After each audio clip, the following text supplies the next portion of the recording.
Sggsj, how's it going, guys? Before I start the Shabbat today, I'm gonna say, yesterday I went to Primark, man. The custom service by a girl called Chloe, she's really, really good. Really, really made me feel welcome. The way she talked, the mannerism, went out of her way. I was thinking, man, I've never been treated like this in up in the establishments, Most times it's miserable. Oh, what can I get you? Oh, what you want? Oh, they just slam it on the table and just walk off.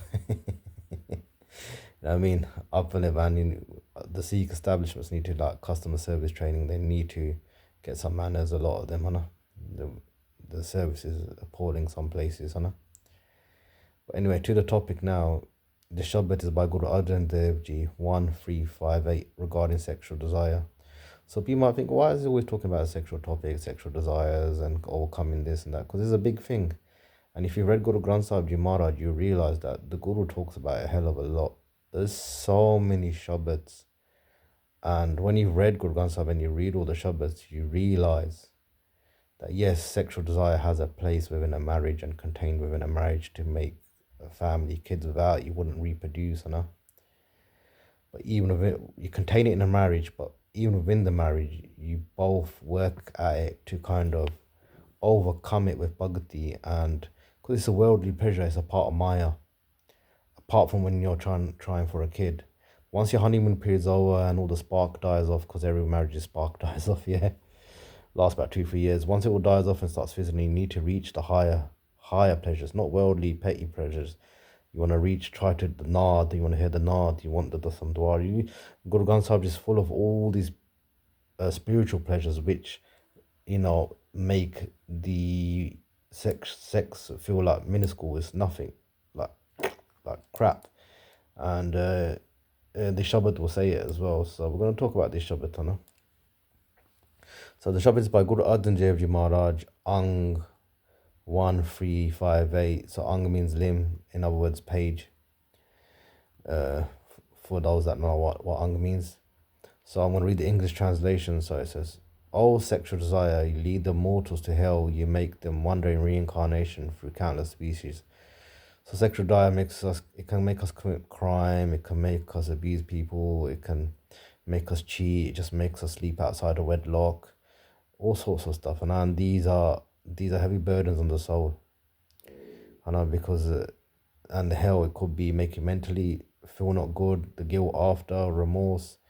And according to my interpretation, there's hell after as well, If you do bad, if you do bad, you will go to hell for a bit. It might not be forever, but temporary. Because Guruji is always going to give you the chance to reincarnate and and repent and try to get to God. You're always going to get chances, but you might need to make a pit stop in hell for some of the stuff.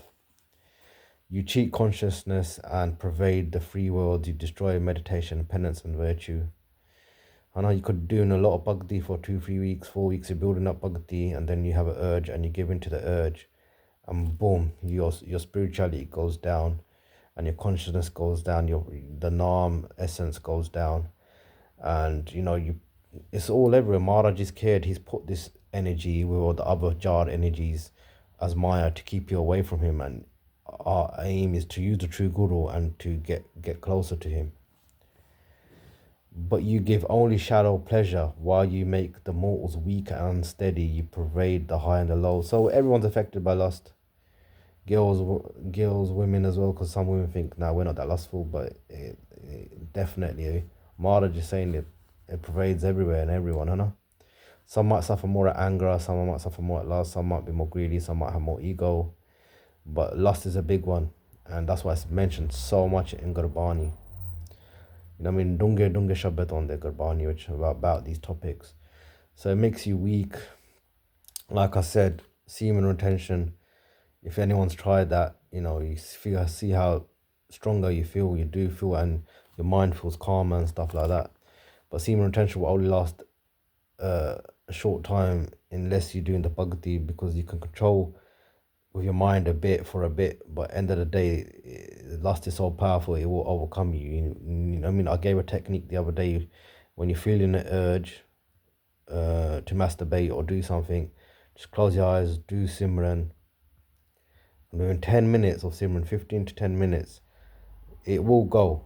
it will pass. The feeling will pass. So when you open your eyes, you won't have them urges. Do you know what I mean?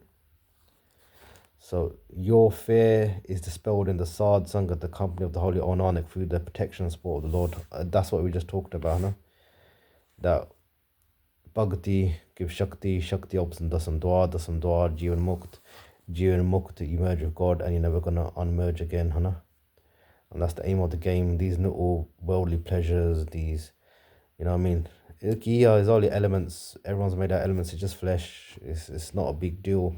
But our mind is desired. If it thinks this the end all and be all. Look, man, we'd all wake up from 12 to 3. Mans will be chatting to a girl on the phone and stuff. You know what I mean? But they won't be doing the Amrita Bani.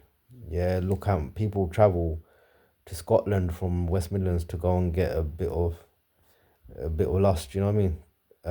But they won't travel down the road to help out Sggsj or something. You know, do you know what I'm saying? That's madness, isn't it? The power, isn't it? The power of the P. You know what I mean? Mans that, you know, people use women as honey traps and that to get mans they can't find. As soon as the girl messages, boom, he's there in the park, batter him. Jello people, I'll leave it at that. Take it.